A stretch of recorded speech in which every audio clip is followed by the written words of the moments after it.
அனைவருக்கும் வணக்கம். இன்றைக்கி வந்து பார்த்திங்கன்னா முக்கியமான கரண்ட் அஃபேர்ஸ் வந்து பார்க்கலாம்.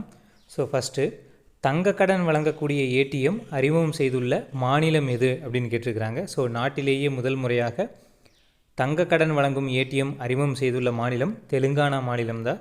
ஸோ இந்த தெலுங்கானா மாநிலம் வந்து பார்த்திங்கன்னா இந்தியாவில் கடைசியாக பிரிக்கப்பட்ட ஒரு மாநிலம் எது அப்படின்னு பார்த்திங்கன்னா அது தெலுங்கானா மாநிலம் தான். ஆந்திராவிலிருந்து பிரிக்கப்பட்டது 2014ஆம் ஆண்டு வந்து பிரிக்கப்பட்டது. அடுத்தது, சாகித்ய அகாடமி விருதுக்கு தேர்வான நெல்லை பேராசிரியர் யார் அப்படின்னு கேட்டிருக்கிறாங்க. ஸோ விமலா அவர்கள் தான். அதே மாதிரி சிம்ஃபோனி இசையின் தந்தை யாருன்னா வந்து ஜோசப் ஹைடன் அப்படிங்கிறவர் தான். ஸோ இப்போ சமீபத்தில் வந்து பார்த்திங்கன்னா நம்ம இசைஞானி இளையராஜா அவர்கள் வந்து லண்டனில் வந்து ஒரு சிம்ஃபோனி இசை நிகழ்ச்சி வந்து நடத்தியிருப்பார். ஸோ அதனால் சிம்ஃபோனி இசையின் தந்தை யார் அப்படின்னா ஜோசப் ஹைடன் அப்படிங்கிறத நம்ம தெரிஞ்சுக்கிறோம். அடுத்தது, கனடாவினுடைய புதிய பிரதமர் யார் அப்படின்னா வந்து மார்க் கார்னி அப்படிங்கிறவர் வந்து சமீபத்தில் வந்து பதவியேற்றிருக்கிறார். இதுக்கு முன்னாடி வந்து பார்த்திங்கன்னா ஜஸ்டின் ட்ரூடோ அப்படிங்கிறவர் வந்து இருந்திருப்பார். ஸோ இப்போ வந்து மார்க் கார்னி அப்படிங்கிறவர் வந்து பதவியேற்றிருக்கிறாரு. ஸோ இது வந்து அமெரிக்காவை ஒட்டி இருக்கக்கூடிய ஒரு நாடு தான் வந்து இந்த கனடா.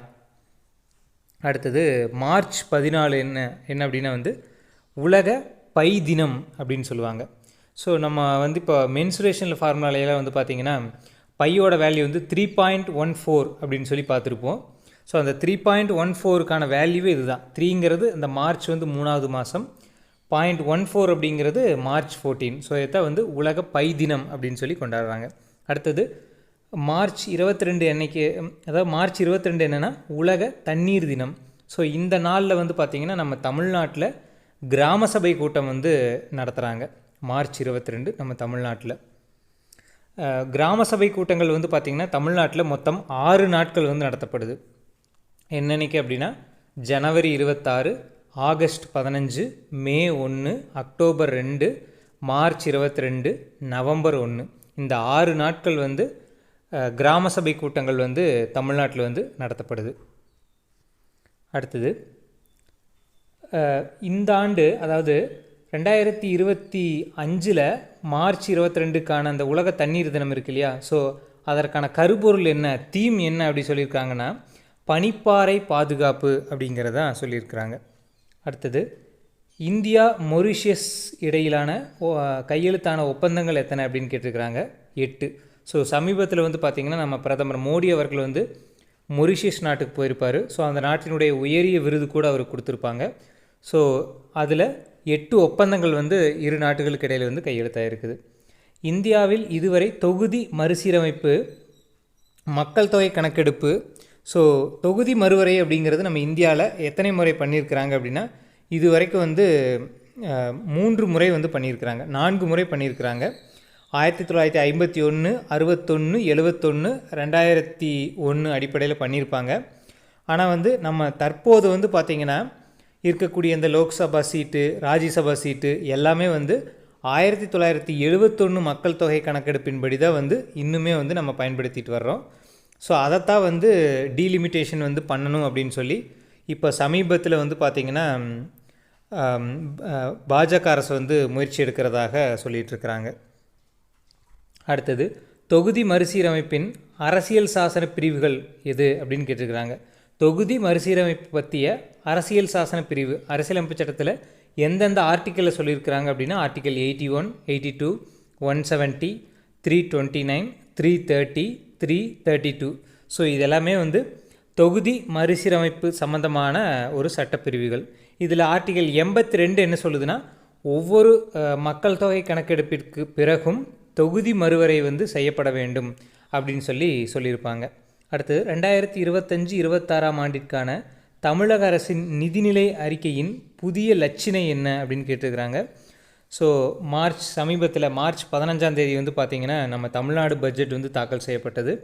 ஸோ அதனுடைய சின்னம் என்ன, லட்சணை என்ன அப்படின்னு கேட்டிருக்கிறாங்க. எல்லாருக்கும் எல்லாம் அப்படிங்கிறதா இதனுடைய லட்சணையாக இருந்துச்சு.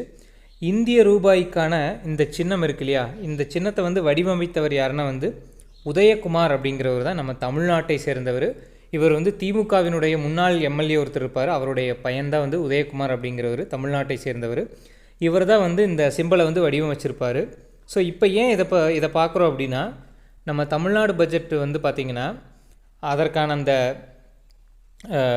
சின்னத்தில் வந்து பார்த்திங்கன்னா இந்த சிம்பிளுக்கு பதிலாக ரூ அப்படிங்கிறத வந்து பயன்படுத்தியிருப்பாங்க. மாற்றி ரூ அப்படிங்கிறத ரூபாய் அப்படிங்கிறதுல ரூ அப்படிங்கிற தமிழ் வார்த்தையை பயன்படுத்தியிருப்பாங்க. ஸோ அதனால தான் வந்து இப்போ இதை கொடுத்துருக்குறாங்க. நம்ம மாநில திட்டக்குழுவின் தலைவர் யார் அப்படின்னு கேட்டிருக்கிறாங்க. ஸோ நம்ம மு.க. ஸ்டாலின் அவர்கள் தான். இது எப்படி இந்த பதவி வருது அப்படின்னா, அதாவது மாநிலத்தில் யார் வந்து முதல்வராக இருக்கிறாங்களோ அவங்க தான் வந்து திட்டக்குழுவினுடைய தலைவராக வருவாங்க, அதாவது அலுவல் ரீதியாக. அதே மாதிரி துணைத் தலைவராக யார் இருக்கிறாங்கன்னா உதயநிதி ஸ்டாலின் அவர்கள் வந்து இருக்கிறாங்க, துணை முதல்வர் வந்து இருக்கிறாங்க. நம்ம இந்தியாவுக்கு இப்போ எப்படி நிதி ஆயோக்கினுடைய தலைவராக நம்ம பிரதமர் மோடி இருக்கிறாரோ, அது இதுக்கு முன்னாடி திட்டக்குழுவின் தலைவராகவும் அவர் இருந்திருப்பார். ஸோ அதே மாதிரி ஒவ்வொரு மாநிலத்தில் இருக்கக்கூடிய முதலமைச்சரும் அந்த மாநிலத்திற்கான திட்டக்குழுவின் தலைவராக இருப்பாங்க. அடுத்தது, பொருளாதார நிதிநிலை அறிக்கையை முதலாக மாநிலத்தில் அறிமுகம் செய்த மாநிலம் எது அப்படின்னா நம்ம தமிழ்நாடு தான். சமீபத்தில் நம்ம தமிழ்நாடு கவர்மெண்ட் வந்து பொருளாதார நிதிநிலை அறிக்கை அப்படிங்கிறத ஒன்று வெளியிட்டிருப்பாங்க. ஸோ நம்ம மாநிலத்தில் வந்து எவ்வளவு பொருளாதார சிக்கல்கள் இருக்குது, ஸோ அதை எப்படியெல்லாம் வந்து தீர்க்கலாம் அப்படிங்கிற மாதிரி ஒரு அறிக்கை வந்து வெளியிட்டிருப்பாங்க. அடுத்தது, ஹவுஸ் ப்ரைஸ் இண்டெக்ஸ் அப்படிங்கிறத யார் வெளியிடுறாங்கன்னா ஆர்பிஐ இதை வந்து வெளியிடுறாங்க. அடுத்தது, ஜீரோ டிஸ்கிரிமினேஷன் டே, அதாவது பூஜ்ஜிய பாகுபாடு நாள் அப்படிங்கிறது எப்போ கொண்டாடுறாங்கன்னா ஒவ்வொரு ஆண்டும் மார்ச் 1ஆம் தேதி வந்து கொண்டாடிட்டு வர்றாங்க. அடுத்தது, மேன்க்ரூவ் அஃபாரஸ்டேஷன், அதாவது மிஸ்டிஐ ஸ்கீம் அப்படிங்கிறத எங்கே கொண்டு வந்திருப்பாங்கன்னா குஜராத்தில் வந்து கொண்டு வந்திருப்பாங்க. இது என்ன ஸ்கீம்னா, இது அதாவது கடலோரத்தில் வாழக்கூடிய மக்களினுடைய வாழ்வாதாரம், பொருளாதார நிலை, அதே மாதிரி கடல் உயிரினங்களான மீன்கள், ஸோ இது எல்லாத்தையுமே வந்து பாதுகாப்பதற்கான ஒரு திட்டம் தான் வந்து இந்த மிஸ் டிஐ அப்படிங்கிற ஒரு ஸ்கீம். அடுத்தது, ஜியாலஜிக்கல் சர்வே, அதாவது இந்த புவியியல் ஆய்வு அப்படிங்கிறது வந்து எந்த மினிஸ்ட்ரி கீழே வருது அப்படின்னா, அதாவது அண்டர் மினிஸ்ட்ரி ஆஃப் மைன்ஸ் அப்படிங்கிறது கீழே வந்து வருது. அதே மாதிரி first woman legal affairs secretary யாருன்னா வந்து அஞ்சு ராதி ராணா அப்படிங்கிறவங்க தான் இருக்கிறாங்க. அடுத்தது, loss and damage fund, LDF அப்படின்னு சொல்லுவாங்க.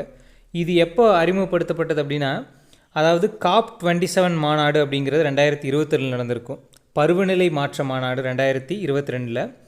ஸோ இந்த மாநாட்டில் வந்து கொண்டு வரப்பட்டது அந்த லாஸ் அண்ட் டேமேஜ் ஃபண்ட் அப்படிங்கிறது. அடுத்தது, மகிழா சம்ரிதி யோஜனா. ஸோ இது வந்து டெல்லி கவர்மெண்ட்டால் கொண்டு வரப்பட்ட ஒரு திட்டம். இது என்னென்னா, நம்ம மாநிலத்தில் எப்படி கலைஞர் மகளிர் உரிமை தொகை அப்படிங்கிற ஒரு திட்டம் இருக்குதோ, அதே மாதிரி மகிழா சம்ரிதி யோஜனா அப்படிங்கிற ஒரு திட்டத்தின் மூலமாக அந்த மாநிலத்தில் இருக்கக்கூடிய தகுதி வாய்ந்த பெண்களுக்கு மாதந்தோறும் 2500 ரூபாய் வழங்கக்கூடிய ஒரு திட்டம் தான். நம்ம தமிழ்நாட்டில் கலைஞர் மகளிர் உரிமை திட்டம் அப்படிங்கிற உரிமை தொகை அப்படிங்கிறது எப்போ கொண்டு வரப்பட்டது அப்படின்னா செப்டம்பர் 15 கலைஞர் மகளிர் உரிமை தொகை அப்படிங்கிறது நம்ம மாநிலத்தில் எப்பொழுது கொண்டு வரப்பட்டது அப்படின்னா செப்டம்பர் 15 2023ஆம் ஆண்டு வந்து கொண்டு வரப்பட்டது. செப்டம்பர் 15 அண்ணா அவர்களுடைய பிறந்த தினம். ஸோ அன்னைக்கு தான் வந்து கொண்டு வந்திருப்பாங்க. அடுத்தது, மோஸ்ட் பொல்யூட்டட் சிட்டி, ஸோ அதிக மாசடைந்த நகரம் அப்படின்னு சொல்லி பார்த்தீங்கன்னா டெல்லி தான். ஸோ அது நமக்கு எல்லாருக்குமே தெரியும். அதே மாதிரி உலக பெண்கள் தினம் மார்ச் 8. அதே மாதிரி தேசிய பெண்கள் தினம் என்னைக்கு அப்படின்னா பிப்ரவரி 13. ஸோ இது வந்து சரோஜினி நாயுடு அவர்களுடைய பிறந்த தினத்தை தான் நம்ம இந்தியாவில் பிப்ரவரி 13ஆம் தேதி தேசிய பெண்கள் தினமாக வந்து கொண்டாடிட்டு வரோம். ஸோ இந்த ஆண்டு பெண்கள் தினத்துக்கான தீம் என்ன, கருப்பொருள் என்ன அப்படின்னா for all women's and girls right equality அப்படின்னு சொல்லியிருக்காங்க. ஸோ ஆணாக இருந்தாலும் சரி பெண்ணாக இருந்தாலும் சரி அவங்களுக்கு ஈக்குவல் ரைட்ஸ், அதாவது சமமான உரிமை வந்து இருக்குது, வழங்கப்பட வேண்டும் அப்படிங்கிறதா இதனுடைய தீமாக இருக்குது. So thank you.